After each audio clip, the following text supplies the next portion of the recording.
31st night కి farm house book చేసుకుని friends తో ఎంజాయ్ చేయాలనుకుంటున్నారా? అయితే వెంటనే డోసే యాప్ ని డౌన్లోడ్ చేసుకుని బుక్ చేసుకోండి. నమస్కారం. విష్ణు పురాణం 14వ రోజు పారాయణలోకి వచ్చామండి. సౌభరి కథ విన్నాము. ఇప్పుడు మాంధాత కుమారుడైన అంబరీషుని కొడుకు యవనాశ్వుడి గురించి చెప్పుకుందాం. ఇతని సుతుడు హరిషుడట. వాని సంతతి అంగిరసులు అనేటువంటి గంధర్వులు 6 కోట్ల మంది గంధర్వులు ఈయన సంతానంగా ఉన్నారట. వీళ్ళు ఏం చేశారు, పాతాళానికి వెళ్ళి అక్కడున్న నాగరాజులను చిత్తకొట్టి వాళ్ళ ఆధీనంలో ఉన్న రత్నాలను, కామినీ రత్నాలను కూడా, స్త్రీలను కూడా అన్నమాట, బలాత్కరించి గ్రహించగా నాగరాజులు బయల్వెడలి పాలకడలిని చేరి కాలాత్ముడు, లోకారాధ్యుడు, సర్వమంగళమూర్తి, లోకాభిరాముడు, కరుణాసాగరుడు, పన్నగసేనుడు, శంఖచక్రధరుడు, కోటి సూర్య ప్రభాభాసమానుడు, సౌభాగ్యలక్ష్మి సమేతుడు అయినటువంటి లక్ష్మీకాంతుణ్ణి ప్రార్థించగా యోగ నిద్రలో ఉన్న శ్రీపతి మేల్కొన్నాడు. పన్నగపతులు స్వామికి దండ ప్రణామం చేసి తమ ఇక్కట్లను గంధర్వుల చేత చెప్పించారు. అక్కడ ఉన్న వాళ్ళతో చెప్పించారు. ఆయన ఏమన్నాడు అదంతా విని ఈ పన్నగ సర్పాలని ఆదరంగా చూసన్నాడు. పురుకుచ్చుడనేవాడు భూపరిపాలకుడుగా భూమిలో ఉన్నాడు. నా ప్రభావం ఆ పరిపాలకుడికి అంగరక్షగా ఉంది. మీరు వెళ్ళి ఆ రాజును కోరండి, అతను గంధర్వులని అవలీలగా సంహరించి మీకే మేలు కలిగిస్తాడు. పురుకుచ్చుడి దగ్గరికి వెళ్ళమన్నాడు. నాగపతులు వెనక్కి తిరిగి ఏం చేశారు, తమ లోకానికి వచ్చి అంతా ఓ చోట కూర్చుని ఆలోచించారు. ఈ రాజుగారి దగ్గరికి ఎవరిని పంపించాలి అంటే, ఇంతలో ఏమైంది, ఒక ముని వచ్చాడు. ఆ ముని వచ్చి ఏం చెప్పాడంటే, దీనికి ఎవరిని పంపించాలో ఆయన ఐడియా ఇస్తున్నాడు. పురుకుచ్చుడు నర్మదా నది యందు అత్యధిక ప్రేమతోటి ఉన్నాడు. నర్మద కూడా ఆయన పట్ల అనురాగంతో ఉంది. నర్మదా యొక్క నది స్త్రీ రూపం అన్నమాట. మీరు వెళ్ళి నర్మదకి మీ బాధ చెప్పి ప్రార్థించండి, ఆమె కనికరించి పురుకుచ్చుడిని ప్రేరేపిస్తుంది. అప్పుడు ఆ రాజుగారి తరలొచ్చి మీ పక్షాన్ని నిలబడి మీ శత్రువుల్ని హతమారుస్తాడని చెప్పాడు. ఇంతలో అనుకోకుండా వీళ్ళందరూ ఇలా సమావేశంగా ఉన్నప్పుడు నర్మద ఒక దివ్యకాంతగా మారి అక్కడికి వచ్చిందట. ఈ పాములు సర్పాలందరూ ఆమెను బతిలాడుకున్నారమ్మా, ఇది మా పరిస్థితి అంటే, సరే ఈవిడేమంది, ఉండండి నేను పురుకుచ్చుడిని తీసుకొస్తానని పురుకుచ్చుడి దగ్గరికి వెళ్ళి పాతాళానికి తీసుకొచ్చేసారు కల్లా. అప్పుడు వీళ్ళు ఆయన్ని సముచిత రీతిని సత్కరించి, నాయన మహారాజా, విష్ణువు మాకు చెప్పాడు మమ్మల్ని మాకు మేలుగా కలగజేస్తావని, కాబట్టి ఆ మాట సఫలం చేయి. నీ పేరు మేము మహావిష్ణువు దగ్గరే విన్నాము, మాకు సహాయం చేయమని అడిగారు. అయితే ఈ పురుకుచ్చుడు ఏం చేశాడు, ఈ నాగులకి శత్రువులుగా ఉన్న గంధర్వులను ఎదిరించి సహజము విష్ణు ప్రభావ భరితము అయినటువంటి భుజబలంతో ఈ 6 కోట్ల మంది గంధర్వుల్ని సంహరించేశాడట. నాగులకి నిర్భరమైన ఆనందాన్ని కలిగించాడు. వాళ్ళకి ఎలాంటి కష్టం లేకుండా చేసి వాళ్ళ వల్ల స్వకులాభివృద్ధి, నువ్వు వంశాభివృద్ధిని వరంగా పొంది ఇంటికి వచ్చేసి సంతోషంగా ఉన్నాడు. ఇలాంటి ఉపకారాన్ని తమకు చేసినటువంటి ఈ నర్మదకి ఏమైనా వరం ఇవ్వాలని ఈ పన్నగ వటువులు ఆమెను పూజించి ఏమన్నారు, అమ్మా నీ పేరు చతుర్థి విభక్త్యంతంగా చేసి చివర నమః చేర్చి ఉభయ సంధ్యలందును భక్తితో స్మరించే వాళ్ళకి సర్పవిషం సోకదు.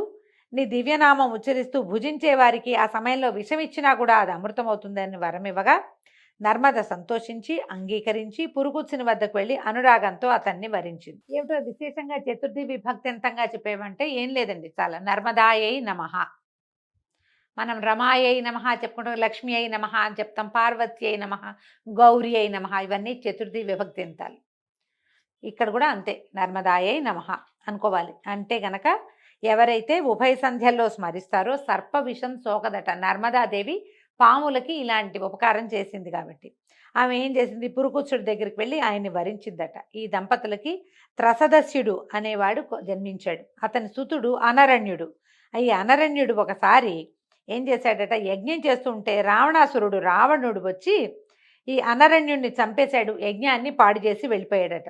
అనరణ్యుని కుమారుడు హర్యాక్షుడు, ఇతని కొడుకు వసుమణుడు, వాడి కొడుకు ప్రియారణుడు, అతని సుతుడు సత్యవ్రతుడు వశిష్ఠుని శాపం చేత త్రిశంకునామంతో చెండాలుడై ఉన్నాడు. ఆ కాలంలో 12 సంవత్సరాలు వాన లేక పాడి పంటలు కరువైపోయాయట. ఆనాటి దుర్దశలో త్రిశంకుడు అడవిలో మృగాల్ని చంపి వాటి మాంసాన్ని విశ్వామిత్రపుత్ర కళత్రాదులకి ఇస్తూ గంగ ఒడ్డున ఒక మర్రి చెట్టు కింద వాళ్ళకి నివాసం ఏర్పరిచి ఈ చెండాలుణ్ణి అనుగ్రహించండి అని ప్రార్థించేవాడట. అలా కొన్నాళ్లు కాగా విశ్వామిత్రుడు అతని వృత్తాంతం తెలుసుకుని కనికరించి పరమ పావనుణ్ణి చేసి సశరీర స్వర్గాన్ని కలిగించాడు. త్రిశంకు స్వర్గం కదా, మళ్ళీ ఇంకొకసారి వివరంగా చెప్పుకుందామండి. విశ్వామిత్రుడి వల్ల ఈ త్రిశంకుకి స్వర్గప్రాప్తి కలిగింది. స్వర్గంలో వాళ్ళు కిందకి తోసేస్తే విశ్వామిత్రుడు ఇంకొక స్వర్గాన్ని సృష్టించాడు అతని కోసం. భూమి ఆకాశాల మధ్యలో త్రిశంకు స్వర్గం అంటారు, మధ్యలో ఉందట. ఆ త్రిశంకుని కుమారుడే హరిశ్చంద్రుడు. ఈ హరిశ్చంద్రుడు సకల సంపదలు విశ్వామిత్రునికి సమర్పించి సత్యవ్రతాన్ని పరిపాలించి సత్యహరిశ్చంద్రుడని సార్థక నామధేయుడయ్యాడు. భుజబలంతో సప్తద్వీపాలు తనవిగా తన ఆజ్ఞ చెల్లేటట్టుగా రాజ్యం చేశాడు. సాక్షాత్తు శ్రీహరిలాగా చిరకాలము సర్వసమృద్ధిగా భూమిని పరిపాలించాడు. రాజసూయ అశ్వమేధ యజ్ఞాలు నిర్విఘ్నంగా ఎన్నో చేశాడట. అంతమందు దేవలోకంలో ఇంద్రుని సింహాసనానికి పక్కనే దివ్య సింహాసనాసీనుడయ్యాడు. ధర్మానికి హరిశ్చంద్రుడు పురుష రూపంగా ఉన్నాడు. మనం ఎందరో రాజుల కథలు చెప్పుకున్నాం. హరిశ్చంద్ర ప్రఖ్యాతమైన గాథ అందులో.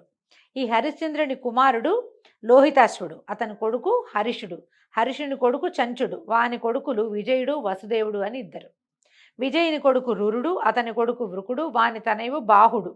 బాహుడు రాజ్యపాలన చేస్తుండగా హైహైలు ఆకస్మికంగా వచ్చి రాజ్యం ఆక్రమించుకోగా బాహుడు చేసేదేం లేక భార్యా సమేతుడై ఔర్వ మహాముని ఆశ్రమానికి వెళ్ళిపోయాడు. అయితే అతని భార్య నిండు గర్భిణిగా ఉందట.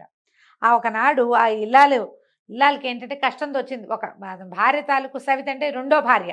ఆవిడకి ఏమనిపించేది, తనకి సంతతి లేదనే విచారము, సవతికి సంతతి కలుగుతుందనే కోపము ఏకం కాగా ఈ విషం పెట్టిందట. సవితికి విషం పెట్టేసరికల్లా ఆ గర్భం స్తంభించిపోయి ఉండిపోయిందట.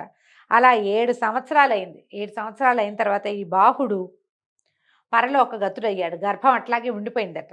అంతట గర్భవతి అయిన పట్టమహిషి భర్తతో సహగమనం చేయటానికి సన్నద్ధురాలై చితి దగ్గరికి చేరేసరికి ఆవిడ కూడా సహగమనం చేద్దామనుకుంది. 3 కాలాలు తెలిసిన మహాముని అయినటువంటి ఔర్వుడు ఆశ్రమంలో నుంచి బయటకు వచ్చి ఏం చెప్పాడట, పట్టమహిషిని బారించాడట. అమ్మా, నువ్వు చితిలో ప్రవేశించకు. నీ కడుపులో ఉన్న బిడ్డ అసమాన బలపరాక్రమాలు కల వీరుడై విరోధి యముడై భాస్కర సమతేజుడై రాణిస్తూ ఏకఛత్రాధిపత్యంగా భూమిని పరిపాలిస్తాడు. ఎన్నో యజ్ఞాలు దేవతలకు నరులకు సంతుష్టిగా చేస్తాడమ్మా. చక్రవర్తి అవుతాడు. బలిష్ఠులైన కొడుకులు మిక్కిలిగా కలవాడవుతాడు. ఈ సాహసాన్ని విడిచి ధైర్యంగా ఉండు అని చెప్పాడు. చెప్పేసరికల్లా ఈవిడేం చేసింది, ధైర్యంగా ఉండి భర్తకి పరలోక క్రియలు చేయవలసినవన్నీ చేసేసి ముని ఆశ్రమంలోనే ఉన్నది. అయితే కొన్ని దినాలకి గరముతో కొడుకుని కన్నది. ఆ విషంతో అలా బిగుసుకుపోయి ఉన్న పిండం మెల్లిగా శిశువుగా మారింది. అప్పుడు ఆ విషంతోటే కుమారుడు జన్మించాడట ఆమెకి. అయితే ఔర్వుడు అనే మహర్షి ఆ పిల్లవాడికి సగరుడు అంటే గరము అంటే గరళము తెలుసు కదా మనకి. గరళం అంటే విషం, గరము అన్నా కూడా విషమే. సగరుడు అని పేరు పెట్టాడట. అయితే పేరు పెట్టి జాతకర్మాది క్రియలు జరిపించి చెవులోపనయనాదులు, విద్యాభ్యాసము, శాస్త్రము, అస్త్రశస్త్రాదులు అన్నిటికి సంబంధించిన శిక్షణ, ఎన్నో విద్యలు నేర్పించాడు. అయితే ఏమైంది, ఒకనాడు సగరుడు తల్లి దగ్గరికి వచ్చి అడిగాడట, అడవుల్లో ఉండటం ఎందుకమ్మా మనకి, మనం ఇక్కడ ఎందుకున్నావు, మా తండ్రి ఎక్కడున్నాడు అని అడిగితే అప్పుడు ఏం చెప్పేది, నాయన హైహైలు మూకమ్మడిగా వచ్చి పోరాడి మీ తండ్రిని అడవులకి పారదోలారు. తర్వాత సవితి మీ పింతల్లి నాకు విషం పెట్టింది. మీ నాన్నేమో ఇలా పరలోక గతుడు అయ్యాడు. ఔరుని చేయూతతోటి నేను నిన్ను ఇట్లా పెంచాను నాయన అనేసరికల్లా ఇతను ఏం చేశాడట, సగరుడు ఆ దుష్టుల్ని వధించి ముల్లోకాల్లోనూ మా నాన్న కీర్తిని వ్యాపింపచేస్తానని చెప్పి హైహైలను యుద్ధానికి పురికొల్పి అందరినీ ముక్కలు చెక్కలుగా ఖండించేశాడట. అయితే ఈ సగరుడి బలపరాక్రమాలు, ఈ పరాక్రమాన్ని చూసి శక యవన కాంభోజాదులు బెదిరి పారిపోయి వశిష్ఠుని దగ్గరికి చేరారట. వశిష్ఠుడు ఆలోచించి వాళ్ళని కులాచారాలు విడిచి గతి తప్పిన వారిగా, బతికున్న చచ్చిన వారిగా చేసి సగరుడి దగ్గరికి వెళ్ళాట. వెళ్ళి, రాజా నీ ప్రతిజ్ఞ చెల్లింది, హైహైలంతా చచ్చిపోయారు, వీళ్ళంతా కూడా చచ్చిన వాళ్ళతోటే జమ. ఎందుకంటే వీడు ఎప్పుడైతే కులాచారాన్ని పాటించలేదో వాడి బతుకున్న వాడి కింద లెక్కే కాదు. నీకు భయపడి ప్రాణరక్షణ కోరుతూ నా శరణు వచ్చారు. శరణన్న వాళ్ళని కాపాడాలి. నేను మీ వంశీయుల కులగురువుని, ముందు నుంచి నా మాట మన్నించాలంటే సరే ఆయనకు ఒప్పుకొని ఏం చేశాడట, ఆ రాజుల్ని విడిచేసి మీ స్థానాల పోండి, మీ రాజ్యాలు మీరు పరిపాలించండి అని పంపించేశాడు. అప్పటి నుంచి యవనులు బోడి తల్లల వాళ్ళు, యవనులకి నెత్తి మీద జుట్టు లేదట. శకులు సగం బోడి తల్లట. పారదులు విరబోసిన జుట్టు కలిగిన వాళ్ళు, ప్లవులు మీసాలు గడ్డాల వారు, కాంభోజులు అధ్యయనం లేని వారు అయ్యి ఈ కులాలు అంటే వీళ్ళందరూ మనవాళ్లే. శకులు, యవనులు, కాంభోజులు వీళ్ళంతా కూడా భూమి మీద మనతో పాటు ఉన్నవాళ్లే. వీళ్ళని ఇట్లా విడిచిపుచ్చటం వల్లే ఇలాంటి ఇవి వచ్చినాయన్నమాట, పద్ధతులు వచ్చాయన్నమాట. వాళ్ళకి తమ తమ కులాచారాలు విడిచి బ్రాహ్మణులకు దూరమై మ్లేచ్ఛులయ్యారు. ముందంతా వీళ్ళు ఇదే వంశాలకు చెందిన వాళ్ళు, సూర్యవంశానికి చెందిన వాళ్ళు, చంద్రవంశానికి చెందిన వాళ్ళే మొదట. ఇలాగ సగరుడు తండ్రి శత్రువులను దునుమాడి తన నగరానికి వచ్చి అభిషిక్తుడై 7 దేవులకు అంటే సప్ద్వీపాలకి ఏకంగా ఉన్నటువంటి వసుంధరని పరిపాలించి చాలా అద్భుతమైన చరిత్ర కలిగిన వాడై ఉన్నాడు. వినతాకశ్యపుల కుమార్తె అయినటువంటి సుమతిని, విదర్భ రాజపుత్రికైన సుకేసిని పెండ్లాడి రాజ్యభోగాలు అనుభవిస్తూ హాయిగా ఉన్నాడు. ఉన్న తర్వాత పుత్రకాంక్షతోటి భార్యల కోసం ఔరువుని దగ్గరికి వెళ్ళి ఆయన చెప్పాడట, నాకు కుమారులు కావాలని కోరుకునేసరికల్లా ఆయన ఏం చేశాట, ఒక భార్యకేమో వంశవర్ధనుడైన కుమారుడు, ఇంకొకటికి 60 మంది కుమారులు కలుగుతారని చెప్పాడట. విదర్భ రాజపుత్రి ఒక కూతుర్ని ఒక కొడుకుని కోరుకుందట, నేను అంతమంది పిల్లల్ని కనలేనని. అలాగే సరే ఏమైంది, కాశ్యపి వినతా కశ్యపుల కుమార్తె అయిన సుమతి నాకు 60 మంది కుమార్తెలు కావాలి. మనం 60,000 మంది అని కథల్లో వింటామండి. 60,000 మంది అని కూడా ఉన్నది ఒక చోట. ఈ భాగంలో మనకు 60 మంది అని కనపడుతుంది. తర్వాత ముని అనుజ్ఞతోటి నగరానికి వచ్చేశారు. సుకేసికి ఒక కొడుకు కలిగాడు, వాడి పేరు అసమంజసుడు. ఈ సుమతికి 60,000 మంది 60 మంది కుమారులు జన్మించారు. ఈ అసమంజసుడు ఏంటంటే పేరుకు తగినట్టుగానే తమ్ముళ్ళని వెంట పెట్టుకుని ఎన్నో రకాల చెడు పనులే చేసేవాడు. పిల్లల్ని నీళ్లలో ముంచేసేవాట, సరదాకి చేసేవాడు. దాంతో ఏంటంటే ఓర్చుకుని ఉండేవాళ్ళు ప్రజలంతా కూడా, రాజుగారి అబ్బాయి లేక కలిగిన కొడుకు ఏమంటాము అని ఊరుకునేవాళ్ళు. అయితే అతను అసమంజసుడు యువకుడయ్యాక కూడా అతని దుర్మార్గం, చిన్నతనంలో బాల్యచేష్టలు కాదు, పెద్దవాడయ్యాక కూడా అలాగే క్రూరమైన దుర్మార్గమైన విపరీతమైన ప్రవర్తన కలిగి ఉండేవాడు. అతనికి ఒక కుమారుడు కూడా కలిగాడట. అయితే ఈ మనవడిని చూశాను చాలు అనుకుని ఈయన ఏం చేశాడు, సగరుడు అసమంజసుడిని వెళ్ళగొట్టేశాట. మళ్ళీ అసమంజసుడి కథ మనకి కనపడదు, ఏ కథల్లోనూ ఎక్కడా చెప్పరు, అతను వెళ్ళగొట్టేయటం మాత్రమే తెలుస్తుంది. అయితే అసమంజసుని యొక్క తమ్ములైన ఈ 60 మంది కూడా అన్నలాగానే దుష్ట చరిత్రలే, లోకానికి చికాకు కలిగించేవాళ్ళు. అయితే యజ్ఞాలు పాడు చేయటం, తపస్సులు సాగకుండా చేయటం, కోతి కొంటె పనులు చేసేవాళ్ళు అనమాట. దేవతలు సహించలేకపోయేవాళ్ళట వాళ్ళని. అయితే ఏమన్నారు, వీళ్ళు వెళ్ళి విష్ణుమూర్తికి చెప్పారట, నీ అంశతోటి జన్మించినటువంటి మహాతపస్వి కపిలుడు విష్ణుమూర్తి యొక్క అంశతోటి జన్మించాడు, ఆయన దగ్గరికి వెళ్ళారు. ముందు విష్ణువు దగ్గరికి వెళ్ళి మాకు ఏదైనా మార్గం చెప్పమంటే ఆయన కపిలుడి దగ్గరికి వెళ్ళమన్నాడు. కపిలుడి దగ్గరికి వెళ్ళి ఇలాగా సగరుని కొడుకుల దుష్ప్రవర్తన, వాళ్ళు ఎట్లా ప్రవర్తిస్తారు, యజ్ఞయాగాదులు ఎట్లా పాడు చేస్తున్నారు, దేవతల అంశభాగాల్ని రానివ్వకుండా ఎట్లా చేస్తున్నారు చెప్పాము.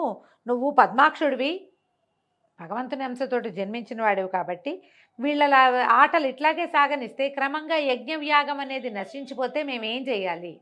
అయితే ఇట్లా చెప్పేసరికల్లా కపిల మహాముని ఆయన తపస్సు చేసుకుంటున్నాడు. ఆయన ఏమన్నాడంటే, ఒకసారి పాపం పండితే వాళ్ళని మనం ఎవ్వరు ఏమీ చేయక్కర్లా, వాళ్ళ పాపానికి వాళ్ళే నాశనం అయిపోతారు.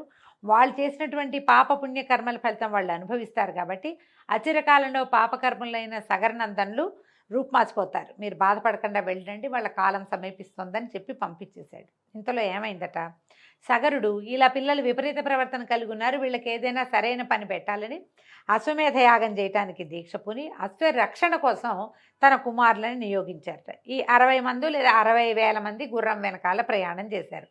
కొంత దూరం వెళ్ళిన తర్వాత ఏమైంది, దేవదూత ఒకడు వీళ్ళని మోసం చేసి యజ్ఞాశ్వాన్ని భూమి యొక్క వివరంలోంచి ఒక బిలంలోంచి లోపలికి మళ్లించి నాగలోకంలో తపస్సు చేస్తున్న కపిల మహాముని ఆశ్రమంలో ఆయనకు ఎదురుగుండా ఉన్న ఒక చోట కట్టేసి వెళ్ళిపోయాడు. ఇంతలో సగరనందనులు తేరుకున్నారు. యజ్ఞాశ్వం మాయమైపోయిందని వెతికి గుర్రం కనపడకపోవడంతో భూమి మీద 4 చెరగులా వెతికి చివరికి భూమిని తవ్వి లోపలికి ప్రవేశించి పాతాళంలోకి వెళ్ళిపోయి కపిల మహాముని ఉన్న చోట అక్కడ యాగాశ్వాన్ని చూశారు. అసాధారణ దీక్షతో కళ్ళు మూసుకుని తపస్సు చేసిన మహాముని చూశారు. ఆయన కొంత దూరంలో చెట్టు కింద ఉన్న యాగాశ్వాన్ని చూసేసరికల్లా ఈ ఆయుధాలని జల్పిస్తూ, మా తండ్రి చేస్తున్నటువంటి యజ్ఞాన్ని పాడు చేయడానికి వీడెవడో వడంబడ్డాడు, వీడే తీసుకొచ్చి ఉంటాడని భావించి ఇదట్లా సన్యాసిలాగా నటిస్తున్నాడు, చితకొడదామని చెప్పేసి అందరూ మీదకెళ్ళారట. ఎప్పుడైతే తనని సమీపిస్తున్నారో ఈ 60,000 మంది, ఆయన కళ్ళు తెరిచి చూశాడట. కళ్ళు తెరిచిన మరుక్షణం ఏమైంది, కళ్ళలోంచి నిప్పురవ్వలు వచ్చేసి మొత్తం ఈ 60,000 మంది బూడిదైపోయారు. ఎప్పటికీ యాగాశ్వం వెనకాల వెళ్ళిన కుమారులు రాకపోయేసరికల్లా సగరుడు విచారించి గుర్రాన్ని తోలుకురమ్మని తన మనవడు అసమంజసుడి కుమారుడైనటువంటి అంశుమంతుడిని పంపించాడు. అతను ఈ 4 చెరుగులా వెతుక్కుని తన బాబాయిలు వెళ్ళినటువంటి ఆ భూ వివరంలో ఇంచే నాగలోకాన్ని చేరి ఈ కపిల మహాముని దర్శించి నమస్కారం చేసి ప్రార్థించాడు. ఎందుకంటే సగరుని కుమారులు ధూర్తులు, యుక్తాయుక్త విచక్షణ జ్ఞానం లేనివాళ్ళు, కానీ అంశుమంతుడు అలాంటి వాడు కాదు. చాలా వివరం కలిగిన వాడు, ప్రత్యేకమైన ఆలోచన విధానం ఉన్నవాడు.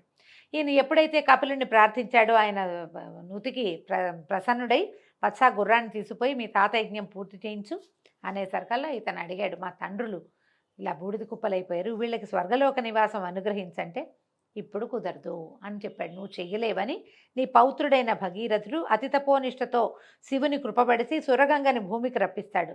ఆ గంగాజల కణాలతో ధరణి పరమపావనమవుతుంది, గంగా ప్రవాహం ఇక్కడికే వస్తుంది. దాని తుంపర్ల చేత నీ తాతలు నీ తండ్రులు పవిత్రులై స్వర్గలోక వాసన అవుతారు. ఈ విష్ణుపాదం నుంచి పుట్టిన ఆ మహానది గాలి సోకినంతనే ఎలాంటి పాపాలైనా ఆ ఏటిలో కలిసిపోతాయి. ఆ పుణ్యనది జలాలలో స్నానం సకల పాపహారం. గంగాజలం ఒక్క కణమైనా సరే శరీరంలో ఏ ఒక భాగంలో పడినా కూడా మనిషి పాప విముక్తుడవుతాడు. నువ్వు గుర్రాన్ని తీసుకుపోనాయనా అని చెప్పేసరికి అంశమంతుడు గుర్రాన్ని తీసుకొచ్చేశాడు. తర్వాత యథావిధిగా అశ్వమేధం పూర్తి చేశారు. సగరతనయుల చేత రూపొందిన సముద్రునికి సాగరుడని పేరు వచ్చింది. ఈ భూవివరాన్ని ఎప్పుడైతే వీళ్ళు తవ్వేసరికల్లా అప్పుడు చిన్న జలపాయగా ఉండేటువంటి సముద్రము చాలా పెద్దదైందని చెప్తారండి. ఈ సగర వృత్తాంతంతో ఈరోజు భాగం పారాయణ పూర్తయిందండి. రేపు ఉదయం మళ్ళీ తర్వాతి భాగంలో కలుసుకుందాము. నమస్కారం.